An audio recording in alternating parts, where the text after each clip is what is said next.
करें start. Ji sir.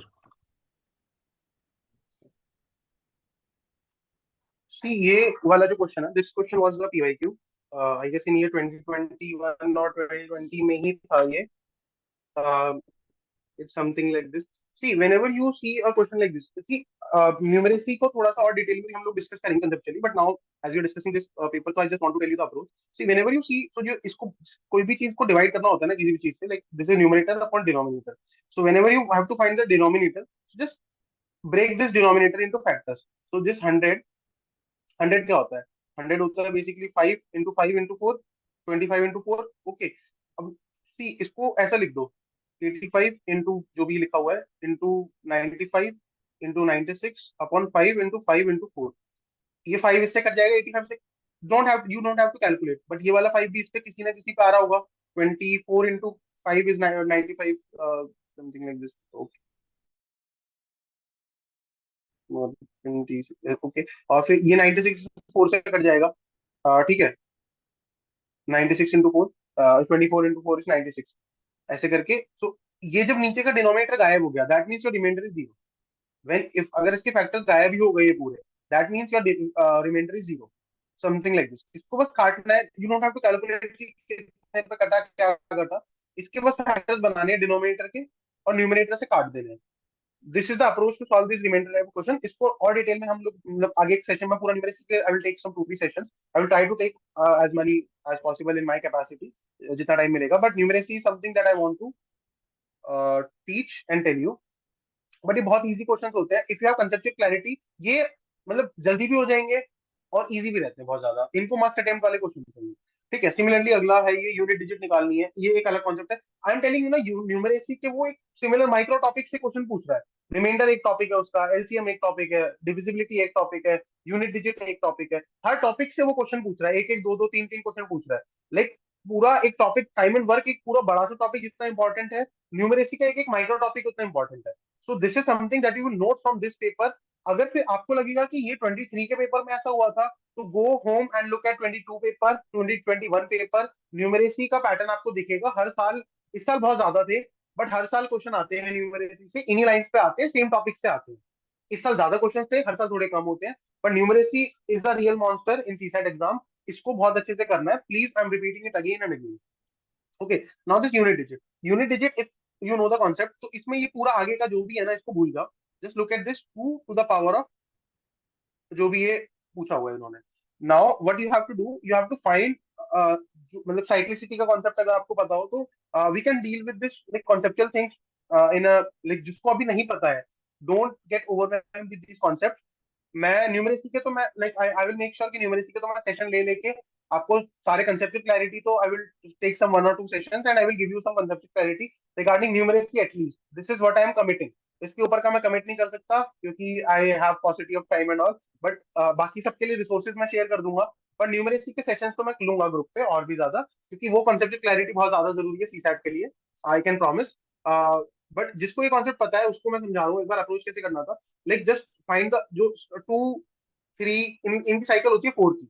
So what you have to do, you have to just find the reminder of this number by 4। Okay, तो आपको आपका इस question में ये नहीं करना क्या इन दी and. So 9 into 7 into 5 into 3 का रिमाइंडर निकालना है 4 से, इंटू 1 का रिमाइंडर निकालना है 4 से। नाउ इसका रिमाइंडर कितना है 4 से? 1। इसका रिमाइंडर कितना है? 3। इसका रिमाइंडर कितना है? 1। इसका रिमाइंडर कितना है? 3। ये हो गया 4। फिर ये क्या हो गया? 9। 9 का रिमाइंडर 4 से क्या आता है? रिमाइंडर 1 है, इसका 3 है, इसका यस। ओके, 1 आ गया। 9 का रिमाइंडर 4 से आ गया 1। सो 2 की पावर जो 1 का यूनिट डिजिट होगी, जो कि 2 है, वही यूनिट डिजिट होगी इस पूरे नंबर की। This is the concept of unit digit. जो 2 की पावर 1 की यूनिट डिजिट होगी, जो रिमाइंडर आया ना 1 4 से डिवाइड करने पे, साइक्लिसिटी का कॉन्सेप्ट है। बेसिकली मैं थोड़ा बहुत समझा देता हूँ साइक्लिसिटी क्या होती है। सो 2 की पावर 1 होती है 2, 2 की पावर 2 होती है 4, 2 की पावर 3 होती है 8, 2 की पावर 4 होती है 16, 2 की पावर 5 होती है 32, अगेन 2 आ जाता है। फिर 2 की पावर 6 होती है 64, अगेन 4 आ जाता है। तो ये यूनिट डिजिट्स ऐसे रिपीट होने लग जाती है। This is known as cyclicity. Like after 4 digits this unit digit start getting repeated. So what we are doing, हम इस रिपीटेशन को ब्रेक कर रहे हैं। तो इसको ब्रेक करने का तरीका क्या है कि हम what we are doing, so we are just finding the reminder of this number by 4। तो हमको पता चल जाएगा कि ये किसके इक्विवेलेंट है। इट इज समथिंग लाइक 2 की पावर 5 इज इक्विवेलेंट टू 2 की पावर 1, इज इक्विवेलेंट टू 2 की पावर 1। व्हाई? बिकॉज 5 का जो 4 से रिमाइंडर आ रहा है वो 1 आ रहा है। सो ऐसे इक्विवेलेंस निकालना होता है हमको, बड़े से बड़े नंबर का ये करा जा सकता है, because this cycle goes on to infinity. ये साइकिल इंफिनिटी तक चलती है, तो हम ये करा सकते हैं बड़े से बड़े नंबर के लिए। ये छोटे में आपको करके दिखा रहा हूँ, बड़े नंबर के लिए भी यही कंसेप्ट लगेगा। तो हमने क्या करा, रिमाइंडर निकाला। रिमाइंडर के साथ एक प्रॉपर्टी क्या होती है, रिमाइंडर में आपको एक मैं बस चीज बता देता हूँ कि अगर पी और क्यू का रिमाइंडर निकालना है आपको आर के साथ, तो पी का अलग से निकाल लो रिमाइंडर, क्यू का अलग से निकाल लो। लाइक पी का रिमाइंडर ए आया, क्यू का रिमाइंडर बी आया, तो इन दोनों का प्रोडक्ट का रिमाइंडर भी प्रोडक्ट होगा। रिमाइंडर के साथ आप सारे ऑपरेशन वो लगा सकते हो जो एक्चुअल न्यूमरेटर के लगे हुए हैं। इनको हम डिटेल में डिस्कस करेंगे, but for the sake of clarity for this question I am giving you a briefing. तो पी का रिमाइंडर मान लो ए है, और क्यू का रिमाइंडर बी है, तो टोटल रिमाइंडर ए इंटू बी हो जाएगा। और सेम अगर पी प्लस क्यू का रिमाइंडर निकालना है आर के साथ, तो पी का रिमाइंडर अगर ए है तो क्यू का रिमाइंडर बी है, तो ए प्लस बी रिमाइंडर हो जाएगा। तो हम रिमाइंडर में सारी प्रॉपर्टी लगा सकते हैं जो कि न्यूमरेटर में ऑलरेडी लगी हुई है। तो हमने क्या किया, इंडिविजुअल रिमाइंडर निकाले, 9 का 1, 7 का 3, 5 का 1, 3 का 3, 1 का 1, उन सबको मल्टीप्लाई करके रिमाइंडर निकाला, फाइनल रिमाइंडर 1 आया। तो जो 2 की पावर 1 की इक्विवेलेंट है, ये मतलब जितना बड़ा नंबर दिख रहा था, it is nothing but equivalent to 2। और 2 का इक्विवेलेंट, 2 की यूनिट जो होती है 2। I hope it is clear. So this is like if you have this basic conceptual clarity with numeracy, you can solve these questions. हर साल होते हैं, भर के होते हैं पेपर में, और अगर ये आते हैं तो इससे बड़ा कुछ नहीं हो सकता। Like you can never fail in CSAT if you know these kind of questions. Okay. Next question. Next question. In ABC, EF are both three-digit numbers such as A, B, C, D, E, and F are distinct. Distinct means अलग-अलग है. The digits are not non-repeating. Non-repeating. Okay. Non-zero digits such that A, B, C plus D, E, F 1 1 1 1. Then what is the value of A B C D E plus F? Okay. Now see, when you see these kind of questions, इसके करने के दो approach है, and I will tell you both. I will tell you both in actual exam. Basics से बिल्कुल जाना है। हम बचपन में ऐड कैसे करते थे, ऐसे करते थे, इनको ऐसे लिख लो, DEF प्लस करके, इनका आंसर क्या दे रखा है, 1 1 1 1 दे रखा है। नाउ जस्ट इमेजिन, कोई भी चीजों को दो नंबर है जो कि सिंगल डिजिट के नंबर है, लेट से 5 है और 6 है। इनको ऐड करने पे 1 कब आता है नीचे, इनको ऐड करने पे नीचे 1 आता है। इनको ऐड करने पे नीचे तब 1 आता है जब 11 बन रहा हो, क्योंकि 1 से तो बड़े ही है सारे नंबर। सो इट कैन, यहाँ पे यूनिट डिजिट पे 1 कब आएगा, when it is 11। So we can say that C plus F is equals to 11। Okay, अब ये 11 बनता है तो यहाँ पे कैरी चला जाता है, कैरी चला जाता है, तो B plus E plus 1 is equals to 11 again, तो B plus E is equals to हो जाएगा 10। ये हमारा 11 हो गया, ये हमारा 10 हो गया। तो ए प्लस डी अलग दोबारा 11 हो गया, A plus D is equal to 11। अब इन तीनों इक्वेशंस को हम ऐड कर देंगे, 20 a plus d again, sorry दो कैरी चला, तो d is also equal to 10। So a plus D is 10, 10 plus 10 plus 11 31। So 31 हमारा आंसर हो जाएगा। हमने तीनों इक्वेशंस को ऐड कर दिया इनको, we just added all these equations. Wait a second. We just added all these three equations. B plus F was 11. B plus E came out to be 10. Again, E plus D plus 1 was 11. Then A plus E came out to be 10. Basic बिल्कुल हम add करते थे ना, वैसे करके हमने इनको add कर दिया। तो 10 plus 10 plus 11 that is 31। I hope it is clear. तो ये बिल्कुल बेसिक से चलना है, जैसे बचपन में ऐड करते थे वैसे ही करना है, एंड इसका आंसर निकल के आ जाएगा। सेकंड जो हम एक और तरीका लगा सकते हैं, वो हम लगा सकते हैं अजम्पशन। अजम्पशंस लगा सकते हैं हम। अजम्पशन कैसे लगाना है, कोई भी एक नंबर ले लो, लेट्स से 349 एक नंबर ले लिया मैंने, अलग अलग डिस्टिंक्ट डिजिट लेनी है, अलग अलग डिस्टिंक्ट डिजिट लेनी है इनको, इसको एक्स डी ई एफ के साथ ऐड करके आ रहा है 1111। तो हम क्या करेंगे, 1111 में से सब्ट्रैक्ट कर देंगे इसको, 349 को अज्यूम करके। 349 को मैंने सब्ट्रैक्ट करा, तो क्या आ जाएगा, 11 माइनस 9 2, 10 माइनस 4 6, 762 आ गया, 762 आ गया। तो ये हमारा एबीसी था।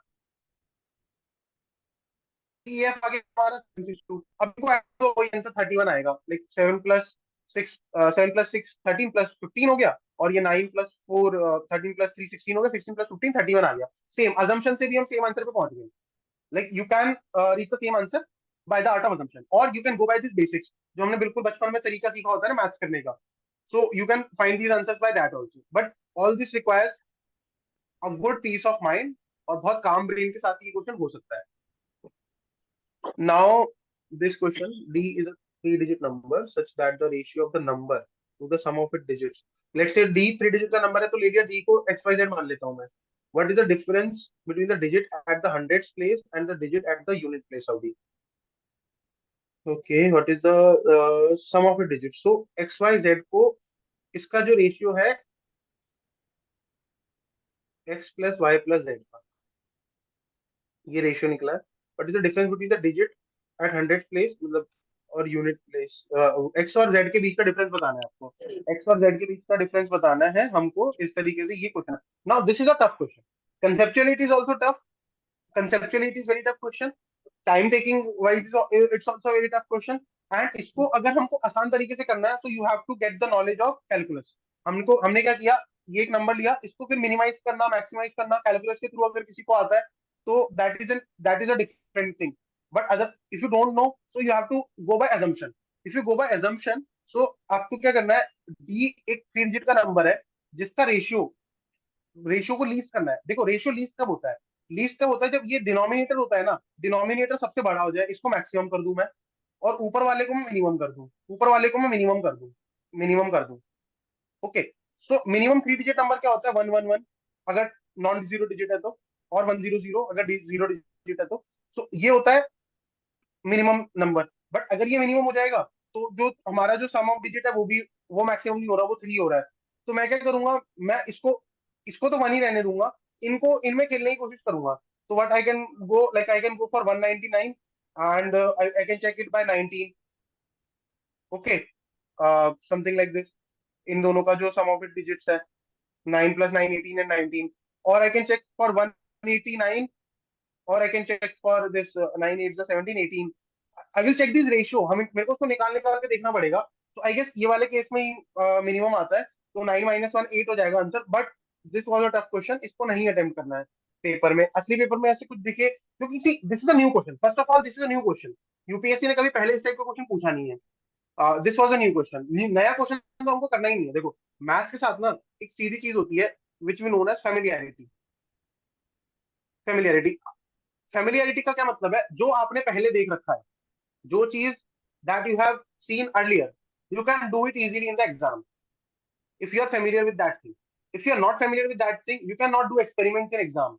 And that is true for maths all over my life. Like I have studied maths since my childhood. अच्छे से पढ़ी है हमेशा से। Then in college optional maths, सारी चीजें तो I have read maths for years. Okay, so I have what I have witnessed is that this familiarity थी। अगर आपको चीज आती है पहले से तो आप पेपर में कर सकते हो, नहीं आती तो नहीं, कोई नया एक्सपेरिमेंट नहीं करना है पेपर में। So this is something that we are not familiar with. This was one of a new kind of question that UPSC asked. तो ऐसी चीजों को तो देखते ही छोड़ दो। If you want to attempt, attempt करो उसको घर पे जाके बाद में, just to enhance your knowledge. अब now this is not new, now this is not new. तो अब क्या करेंगे, अगर सेम क्वेश्चन रिपीट हो जाएगा तो हम इस तरीके से अज्यूम करके कर देंगे। अगर सेम नहीं रिपीट हुआ तो हम इसको दोबारा छोड़ देंगे। This is the key to deal with such question, नए क्वेश्चन को छोड़ने का है।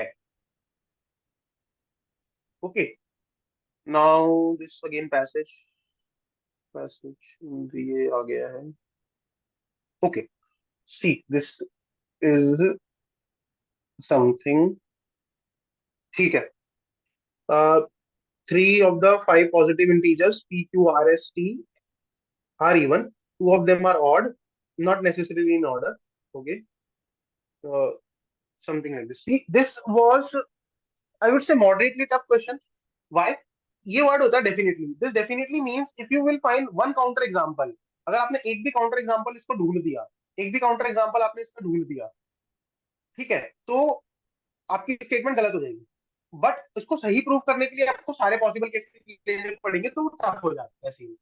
So this is tough also and easy also. So these are kind of questions you cannot avoid in exam, but you have to like उसको direct मत करो, बाद में घूम के आओ। Like after doing one iteration of the question paper, if you have time then come back to these questions, otherwise leave them. अच्छा एक बता रहा हूँ, टाइम टेकिंग पे मैं इतना फायदा क्यों दे रहा हूँ? Why इतना why I'm putting so much pressure on this time taking question? See, if a question is taking time to read and comprehend in maths, that is not doable. That is not. I'm not advising them to do them, because if you will invest the same amount of time in reading comprehension question, then you will arrive at a question just after reading the question. Like आपने एक question passage पढ़ा and you will arrive at the option. यहाँ पे तो you will just start the process after reading the question. So cost benefit analysis के according आपको reading comprehension को priority देनी चाहिए उस क्वेश्चन के अगेंस्ट में जिसमें टाइम लग रहा है. So this question is not tough but it is time taking. So what is this कि इसमें क्या है कि P Q R S T है, इसमें से 3 तो इवन है, like 3 numbers are even and 2 are odd. So हमको अभी पता नहीं रखा है कि कौन सी इवन है कौन से ऑड है, we don't know them. So what we will do, so we will take all the possible cases. So let's see for the first statement, PQ, let's write it like this, PQR is like this. We can write it common के bracket लगा सकते हैं. If you know the basic rules of board mass. ठीक है, ये सब हम लोग थोड़ा बहुत न्यूमेरेसी वाली चीजें मैं क्लियर कर दूंगा. If you don't get overwhelmed, if you don't know these things yet, no issues. But इनके सेशंस लेके हम लोग क्लियर कर देंगे. But those who know how to approach these questions, I am telling you over them. So हमको क्या करना है, दो ऑड है इसमें से. ठीक है, तो या तो इनमें से दो इवन हो सकते हैं और एक ऑड हो सकता है. ठीक है, और एक ऑड फिर यहाँ पे आ जाएगा. इन दो इवन है और ये दो ऑड हो सकते हैं. इसमें से दो ऑड हो सकते हैं और ये दोनों इवन है. ये पॉसिबल केसेस हैं, पॉसिबल केसेस बन रहे हैं. अब इसमें हमको चेक कि ये इवन ऑड है. इन दो केस में एक भी केस में अगर ऑड बन गया ना ये, then this statement is false. This is our logic. अब आपको ना ध्यान में ही रखना है. आप इनको अच्छा ये प्रॉपर्टीज याद नहीं है ना, जस्ट गो बाय एग्जांपल्स. 2 और 4 दोनों इवन है, 6 इवन है, that means e plus e will give you even. Okay, ये प्रॉपर्टीज होती है, इनको याद नहीं करना, just learn by example. Now 2 plus 3, एक ऑड है एक इवन है, तो ये क्या आया 5 आया. 5 ऑड है, so that means e plus o is equals to odd. ये याद रखना है बस कि जब सेम होते हैं और लेट्स से 3 प्लस 5 दोनों ऑड है and the answer is 8, that means o plus o is equals to even. ठीक है, ये तीन चीज निकल गई. ऑपोजिट वाले केस में ऑड आता है और सेम होते हैं जब तो इवन आता है. याद नहीं कर रखा मैंने, I just found out, found them using examples. Okay, अब इस प्रॉपर्टी को यहाँ पे लगा दो. तो ऑड प्लस ऑड ये इवन हो जाएगा और इवन प्लस इवन इवन रहेगा. तो ये तो सेकंड केस तो इवन हो. ऑड प्लस इवन ऑड हो जाएगा और odd plus even again odd हो जाएगा, बट ऑड प्लस ऑड मिलके इवन बन जाएंगे, तो ये भी इवन हो गया. इवन प्लस इवन ऑड हो जाएगा, ऑड प्लस ऑड इवन हो जाएगा एंड ये भी इवन हो गया. So first statement is correct because तीनों केस में इवन आ रहा है. कैसे? इन प्रॉपर्टीज के बेसिस पे. ऑड प्लस ऑड इवन है, इसमें हमको प्रॉपर्टी याद नहीं करनी है. We can just find them using different examples. एक ऑड का एग्जांपल ले लो, इवन का एग्जांपल ले लो. बहुत बेसिक चीज है ऑड इवन नंबर, जिसको ये भी इसमें भी थोड़ा सा चैलेंज हो रहा है. We will have sessions for numeracy and we will clear them because there are people who are math phobic. Math phobia is a real thing. People have fear of numbers since their childhood, and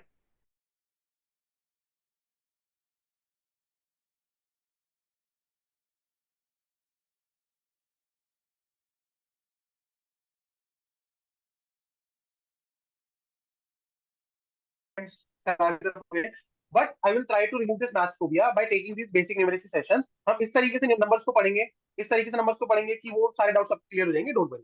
so first statement तो correct है. अब ना second statement again, इसमें odd करना है proof. सी odd proof करना है तो आपको दो ऑड नंबर एज्यूम करने से जिसके साथ 2 लगा हुआ है ना उनको दोनों का ऑड मान लो. लेट्स से आर ऑड है और एस ऑड है. तो अब देखो 2 से मल्टीप्लाई करने के बाद तो हर नंबर इवन बन जाता है. लेट्स से 3 ऑड था बट 2 इंटू 3 6 इवन हो गया. सो ये भी इवन हो जाएगा और ये भी इवन हो जाएगा. बाकी तीनों तो पहले से इवन थे. तो एक केस हमने ऐसा बना लिया कि ये ऑड नहीं आ रहा, that means this statement is wrong, so the answer will be one only. Assumption से हमने सेकंड स्टेटमेंट को रॉन्ग प्रूफ कर दिया. एक केस मिल गया बस और हमने इसको रॉन्ग प्रूफ कर दिया. ठीक है, तो ये करना है. फर्स्ट स्टेटमेंट तो हर केस में सही हो रही थी. सेकंड स्टेटमेंट के लिए तो एक केस मिल गया, हमने उसको गलत प्रूफ कर दिया. सो this is how you will approach such questions in exam. ठीक है, again now this question again similar. मैं बोल रहा हूँ ना, इस टाइप के क्वेश्चन को आपको अटेम्प्ट करना ही है एग्जाम में. इसको टाइम लग सकता है, they are time taking, but इसमें एक्यूरेसी बहुत ज्यादा आती है, बहुत इजीली प्रूव हो जाता है. कैन कैन अब देखो, जो डेफिनेटली वर्ड था ना, ये बिल्कुल उसके ऑपोजिट वर्ड है. लव ये जीएस वाली जो वर्ड बोलते हैं ना, एक्सट्रीम वर्ड जैसा कुछ नहीं होता, एक्सट्रीम स्टेटमेंट्स होती हैं. ये वर्ड उन स्टेटमेंट्स को एक्सट्रीम बनाने में हेल्प करते हैं.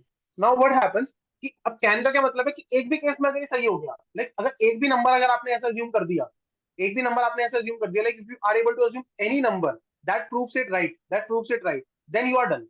Then you are done. Okay, now let's say suppose p को है प्राइम नंबर एंड c है कंपोजिट नंबर. सो p को ले लो, मान लो 2 is the smallest prime. Composite के लिए कुछ भी ले लो, 6 ले लो. सो 2 प्लस 6 8 हो गया और 6 और 2 माइनस 6 हो गया, माइनस 4 हो गया. सो 8 bye minus 4 that is minus 2. Even है तो इवन है. पहला तो सही हो गया, पहली statement is correct. Second is 2p plus c can be odd. 2p plus c can be odd. अब now 2p plus c can be odd के लिए आप ले लो c को 9 ले लो, है ना, और 2p बेसिकली वही 4 हो गया, तो 4 + 9 13 ऑड हो गया, तो सेकंड सही हो गया। Again pc can be odd, pc can be odd, तो again let's say 9 composite number हो गया, 5 प्राइम नंबर हो गया, तो 45, 9 into 5 45, 45 ऑड नंबर हो गया। So all statements are correct. And mostly see आप देखोगे ना कि कैन वाली स्टेटमेंट जितना भी सही होती है यहाँ भी सही रहेगी। You just have to find one example to support your argument, ताकि आप श्योर हो जाओ। देखो एग्जाम में क्या होता है ना, टिक करने में भी डर लगता है। We have a fear of marking the answer, even after getting to the answer we have a fear of marking it. So that's why I am asking you to assume the art of assumption. Basic से number assume करने, बिल्कुल 10 से छोटे छोटे छोटे number assume करके we will just look for the statement and फिर अपन उसको मार्क कर देंगे। कैन का मतलब है कि एक भी केस में अगर ये सही है तो it is true. Okay, this is the thing. Now 3-digit number ABC on multiplication with D gives 37DD. A, B, C, D are different non-zero digits. What is the value of A plus B plus C? Now see, this is a tough question. Why this is tough? Because hit and trial है इसमें, hit and trial है। कोई तरीका नहीं है इसको ढूंढने का, कोई मैथमेटिकल मेथड नहीं है इस क्वेश्चन के साथ डील करने का। There is only one way to do these kind of questions, that is hit and trial. You have uh, so first you have to find this कि जो 3-digit नंबर होगा ना ये, it is definitely like in the range of 700, let's say 800 900 वाली range होगा ये। why? Because अगर इससे छोटा हुआ तो किसी भी नंबर से मल्टीप्लाई करके 37 कुछ तो आ ही नहीं रहा होगा। now how to reach to that hit and try है, so हमको एक चीज दिमाग में रखनी है। if you will uh, uh, like what like this is what I did in actual exam. This may not work, like ये hit करना मुश्किल है। I will not assume you like ask you to attempt this question, but just for the sake of approach, like if I want to tell you my approach, so देखो 900 के 4 के आसपास 3600 के आसपास होता है, ये 3700 के आसपास पूछ रहा है, ये 3700 के आसपास पूछ रहा है। अगर मैं इस नंबर को 4 मान लूं, डी को मैं अज्यूम करूं 4, एक नंबर को अज्यूम करना है। आई am just telling you the approach of hit and trial, I am just telling you the approach of hit and trial. मैं डी को अज्यूम कर लूं 4, क्योंकि मेरे को पता है कि 900 को 4 से मल्टीप्लाई करके इसके आसपास मैं पहुंच रहा हूँ। 3600 होता है ना 3600। सो अगर मैं डी को 4 अज्यूम करूं, दैट मीन 3744 हो गया। एंड हमको मेरे को एबीसी निकालना है, एबीसी निकालना है, तो मैं 3744 को 4 से डिवाइड कर दूंगा, 4 से डिवाइड कर दूंगा तो 9 आएगा 36, देन 1 रिमाइंडर बचा 4, 3 इज 12, देन 2 रिमाइंडर बचा 4, 936। तो 936 into 4 is equal to 3744। अब मेरे को पता चल गया। Now this is how I will do hit and trial, this is how I will do hit and trial. अब मेरे को निकालना क्या था, A plus B plus C निकालना था। तो 6 plus 3 plus 9 is 18। You can check it. और क्यों, अब देखो अज्यूम कैसे मैं कर सकता हूँ, बिकॉज इन वेरिएबल अगर एक भी केस में वो सही हो रहा है, सी एबीसी करके वो लिख रहा है मेरे को, that mean it is true for every ABC. तो जो भी मेरा हिट एंड ट्रायल सही हो गया, आई विल से। एंड मैंने 4 कैसे लिया, आई एम टेलिंग यू कि 3700 मतलब 37 से बड़ा कोई नंबर, 3700 से बड़ा कोई नंबर। एंड आई नो कि, और मेरे को ये पता है कि एबीसी 700 800 900 में से है, क्योंकि इससे अगर छोटा होगा तो किसी भी नंबर से मल्टीप्लाई करके इतना आगे तो जा ही नहीं रहा। लाइक अगर मैं मान लो 520 ले लेता हूँ और उसको मैं किसी भी लाइक 6 से और 7 से मल्टीप्लाई करता हूँ, तो उस टाइप का नंबर तो नहीं मिल रहा मेरे को। Just a common sense because of my experience with maths, but in actual exam I will not advise you to attempt such kind of questions. But if you want, you can go by these logics. If you want to hit and try, then you can go by these logics. Okay.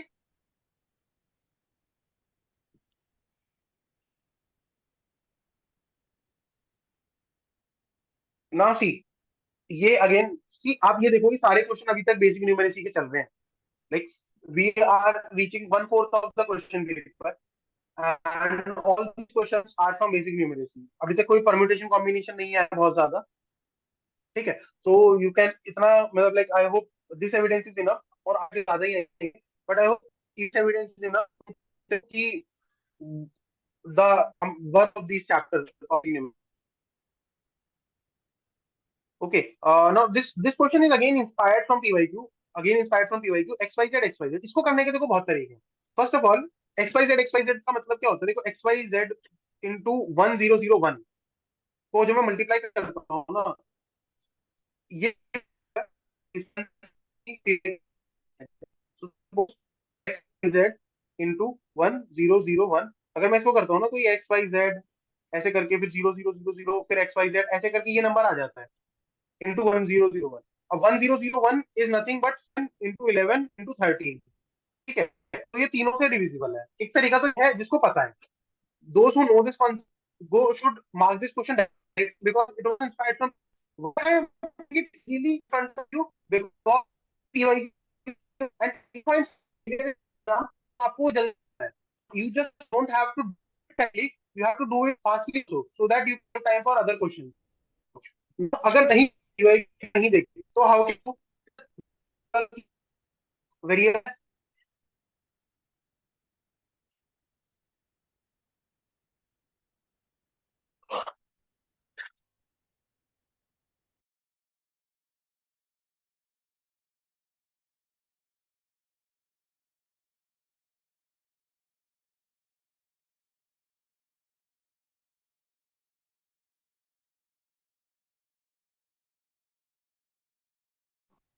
is my screen visible again?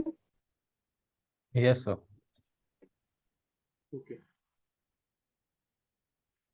So ये number को assume करके then जो divisibility test तो हम पढ़ते ही हैं, 7 का 11 का 13 का सिमिलर डिविजिबिलिटी टेस्ट होता है क्या, 3 3 के पेयर बनाने होते हैं, 3 3 के पेयर बनाने होते हैं और उनका जो रिमाइंडर आता है ना उसको चेक करना होता है। तो 123 अब सेम पेयर है यहाँ पे, तो 123 माइनस 123 तो जीरो हो गया। जीरो तो सबसे डिविजिबल है 7 11 और 13 से। जब हम डिविजिबिलिटी टेस्ट पढ़ेंगे, न्यूमरेसी में ही डिविजिबिलिटी टेस्ट भी है, तो वहां से भी ये सही हो रहा है। तो ये तीनों से डिविजिबल है, तीनों से डिविजिबल है। एक नंबर अज्यूम करके देख लो, या if you know that this is 1001। और दूसरा तरीका क्या है, 7 11 और 13 को जब हम मल्टीप्लाई कर देंगे, 11 और 13 को हम मल्टीप्लाई कर देंगे तो 1001 आएगा। इसके साथ डिविजिबिलिटी चेक कर लो एक्स वाई जेड की, सो उससे भी हो जाएगा। मतलब दो तीन तरीके हैं करने के, but conceptual clarity is must for such kind of question and they are easy question. This is a very easy question, it should be done in exam. तो अभी तक जो मैंने पोल लिया था उसमें मेरे को पता चला था कि 5 6 ही इजी क्वेश्चन थे एग्जाम में, but I can tell you कि उससे ज्यादा थे, क्योंकि अभी तक हम कर चुके हैं उससे ज्यादा तो ठीक ठाक क्वेश्चन। और तो उससे उससे तो ज्यादा थे easy question. Okay. Now this is 125 identical cubes are arranged in the form of a cubical block. Okay, 125 identical cubes. See, cube का क्वेश्चन भी बहुत ज्यादा PYQ से इंस्पायर्ड है। How many cubes are surrounded by other cubes from each side? How many cubes are surrounded by other cubes from each side? इसका देखो, ये एक ऐसा डायग्राम बनेगा। 125 क्यूब्स का मतलब ऐसा होता है कि ये 4 लाइन बनानी है यहाँ पे आपको। ठीक है, तो 5 क्यूब हो जाएंगे एक फेस पे। अदर क्यूब से फंसे हुए कौन से होते हैं, जैसे अगर हम आपको क्यूब एक बना के दिखाऊं तो जो बीच के क्यूब्स होते हैं ना, they are covered from all other faces. तो हमको क्या करना है, हमको एक चीज समझ आएगी कि 5 क्यूब्स में ये जो बीच के दो तीन लाइन है, बीच की 3 लाइन है, एक ये वाली लाइन भी कवर्ड नहीं है, ये वाली लाइन भी कवर्ड नहीं है। इस 3 लाइन के ही क्यूब हो सकते हैं, 3 लाइन के क्यूब हो सकते हैं जो कि कवर्ड होंगे, क्योंकि बाकी तो कोने वाली लाइन हो गई, बाकी तो कॉर्नर वाली लाइन हो गई। And this is based on this logic. So इसका मैं डायरेक्ट आपको बता रहा हूँ, like I can tell you the concept in detail also, but we have a short of time.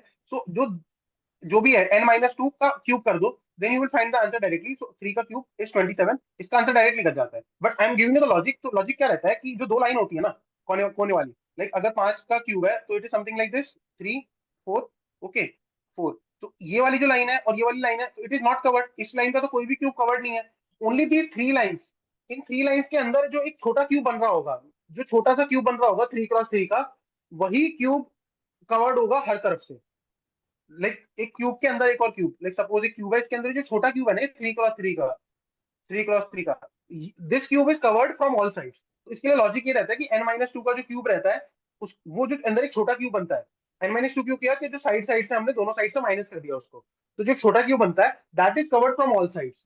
Okay, based on that logic the answer is 27। ये बहुत easy question है, किसी नॉर्मल कॉन्सेप्ट ज्योमेट्री। क्यूब का question भी बहुत ज्यादा PYQs में आ रखा है, तो इस टाइप की चीजों को हमको कंसेप्चुअली समझना है।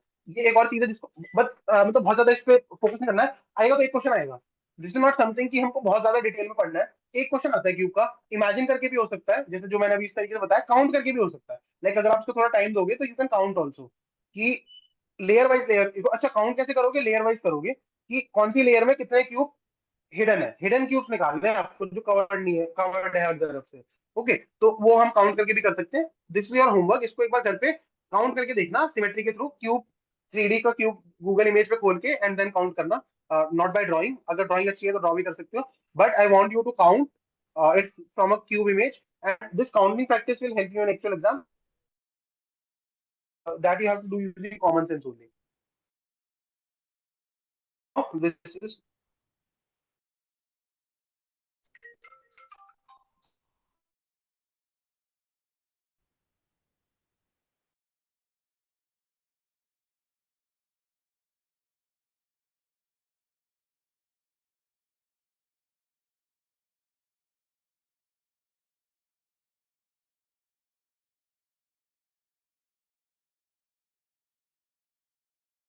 digits है, 1 2 3 4 5 7 8 डिजिट है।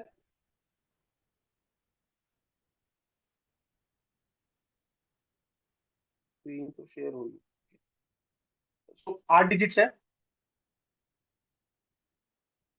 तो ये 8 से हमको बोलता है कि जो ऑड डिजिट्स है, ऑड डिजिट मतलब ओ ओ ओ, ऑड डिजिट क्या हो गई, इवन डिजिट ये वाली है, ठीक है, एक और हो गई इवन। तो out of these digits 8 odd digits, so odd digit odd आएगा, ऑड डिजिट ऑड नंबर आएगा, इवन डिजिट पे इवन नंबर आएगा। ऑड नंबर कौन कौन से हमारे 1 1 3 3 ये ऑड हो गए, एंड 2 2 4 4 ये इवन हो गए। नाउ सी, आपको करना कैसे है, इसको ना अलग अलग कर दो, अलग अलग कर दो, ऑड को अलग कर दो, इवन को अलग कर दो। ऑड को अलग कर दोगी तो मतलब ऐसा मानो कि 4 पोजीशंस है ऑड की, इसमें 4 पोजीशन का मतलब 4 फैक्टोरियल हो गया, एंड इसमें रिपीटेशन को हम क्या करते हैं, रिपीटेशन को डिवाइड कर देते हैं, तो 2 1 रिपीट हो रहे हैं तो 2 फैक्टोरियल, 2 3 रिपीट हो रहे हैं तो 2 फैक्टोरियल। ये परम्यूटेशन कॉम्बिनेशन कंसेप्ट हमको समझने पड़ेंगे हम थोड़ा सा डिटेल में, बट फॉर दोस्त who no, I am just telling you the approach. तो हम इसको वो कर देते हैं कि 4 डिजिट थी ऑड प्लेस की, उसमें से 2 1 रिपीट हो रहे थे, 2 3 रिपीट हो रहे थे, तो रिपीटेशन को हमको वो कर दिया हमने, सब्ट्रैक्ट कर दिया। तो इसको जब हम निकालेंगे तो 4 factorial upon 2 factorial you will find this is 6। Okay, so 6 हो गया हमारा ऑड के लिए, फिर इवन के लिए भी 6 आ जाएगा, तो 6 इंटू 6 36 हमारा आंसर हो जाएगा। बहुत इजी क्वेश्चन है परम्यूटेशन कॉम्बिनेशन का, बट ओनली फॉर दोस्त who know about permutation combination. इतना बेसिक परम्यूटेशन कॉम्बिनेशन हमको पढ़ना पड़ेगा, UPSC have given a hint कि they will ask from this topic, and they will ask bluntly from this topic. Okay, now this is 20th question, इसको last question रखते हैं यार, धीरे धीरे करते हैं क्योंकि this paper might be overwhelming for many people. I will take these sessions, I can take these sessions regularly for small small durations, but समझना बहुत इंपॉर्टेंट है इन क्वेश्चंस को। ये टाइम एंड वर्क का क्वेश्चन है, इसको करके खत्म करते हैं, ठीक है। देखो, टाइम एंड वर्क में मेनली जो चीज होती है ना, हमको दिखानी होती है एफिशिएंसी। एफिशिएंसी क्या होती है कि एक दिन में इंसान ने कितना काम किया। We need to find efficiency. Efficiency means how much work one person is doing in one day. Okay, so we have to see now what happens is that here, let me just read the question. Independently can do the work in 8 days, 16 days, and 12 days. Okay, A alone works on one day. Now, just leave the rest of the information for now. Leave the rest of the information for now. I'm just giving you the concept. You see, when work is not given and only days are given, when work is not given and only days are given, so how you will find the efficiency? How you will find the efficiency? You will assume the work. You will assume the work, and what will be your assumption? Try to assume the LCM of the work. Why we are assuming the LCM? So that we can get the efficiency in numerator, like in numbers. Efficiency fractions में आएगी। अगर मैं देखो assume तो मैं 100 भी कर सकता हूँ, वर्क वर्क को मैं 100 भी अज्यूम कर सकता हूँ, तो एफिशिएंसी क्या होगी, 100 divided by days, so 100 by 8, but this is not a proper number, so our calculation will be difficult. So हम क्या करेंगे, what we will do, we will find the LCM of 18 8 16 and 12। so what will be the LCM of 8 16 and 12? 8 16 and 12, let me tell you how to find the LCM. This is 2 cube, this is 2 to the power 4, this is 2 square into 3. Okay, so our LCM will become higher power of both. Higher power of both will mean 2 to the power of 4 into 3. That means 48. So 48 will be the LCM. Higher power of all the prime numbers. हमने prime factorisation किया, उसमें से higher power निकाली, वो हमारा LCM बन जाएगा। Don't get overwhelmed, I am just repeating them it for the people who know these concept. जिसको नहीं पता हम क्लास में करेंगे, बेसिक न्यूमेरिकल के तो मैं सारे concept I will clear. Okay, so इसको हम वर्क रिज्यूम कर लेंगे। लेट अस अज्यूम हमारा वर्क है 48, तो एफिशिएंसी कैसे निकलेगी, तो 48 डिवाइडेड बाय 8, ए एक दिन में कितना काम कर रहा है, 6 units per day. 6 units per day, units per day का क्या मतलब हो गया, एक दिन में कितना काम किया, दैट इज एफिशिएंसी। एफिशिएंसी का क्या मतलब, आप एक दिन में कितना पढ़ते हो। लेट्स से कि कोई एक इंसान है, like there is a person who is reading 12 pages per day of Lakshmikant, and there is a person who is reading 20 pages per day of Lakshmikant. That is their efficiency. वही same थी ना, हमने क्या माना, work assume करा है, like Laxmikant के total pages assume करें, आपने टोटल दिन लिए 30, इसने टोटल दिन लिए 40, तो उसको डिवाइड करके एफिशिएंसी निकाल दी. Same concept, nothing rocket science, no rocket science. This is how we are finding the efficiency. So A की आ गई 6 यूनिट्स पर डे, बी की आ जाएगी 3 units per day, and D की आ जाएगी 4 units per day. 40 divide by 4, 4 units per day. Okay, ये हमने तीनों एफिशिएंसी निकाल ली. अब क्या देखो, अब क्या सीन है, ए मंडे को करता है, बी ट्यूसडे को करता है, C work on Wednesday. Okay, A alone again works on Thursday. So they are repeating, they are not doing simultaneously, they are repeating Thursday and so on. So अब क्या हमको, अब देखो हमको क्या करना है, हम we will find the work, cycle का वर्क निकालेंगे. कैसे निकालेंगे, लेट्स से मंडे था फर्स्ट डे को, ए ने किया 6 यूनिट्स, देन ट्यूसडे था सेकंड डे, बी ने किया 3 यूनिट्स, फिर वेडनेसडे था